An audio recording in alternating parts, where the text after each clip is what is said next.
কবি রজনীকান্ত সেনের কবিতা স্বাধীনতার শোক। বাবুই পাখিরে ডাকি বলিছে চড়াই, করে ঘরে থেকে করো শিল্পীর বড়াই।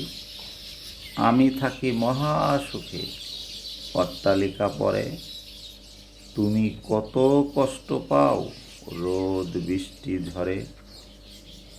বাবুই হাসিয়া কহে সন্দেহ কি তাই, কষ্ট পাই তবু থাকি নিজের বাসায়। পাকা হোক তবু ভাই পরের ও বাসা, নিজ হাতে গড়া মোর কাঁচা ঘর খাসা। কবিতাটির উপদেশ: পরের অধীনে পরের বাড়িতে বাস করার চেয়ে স্বাধীনভাবে নিজের কুঁড়ে ঘরে বাস করা ঢের ভালো। ধন্যবাদ সবাইকে।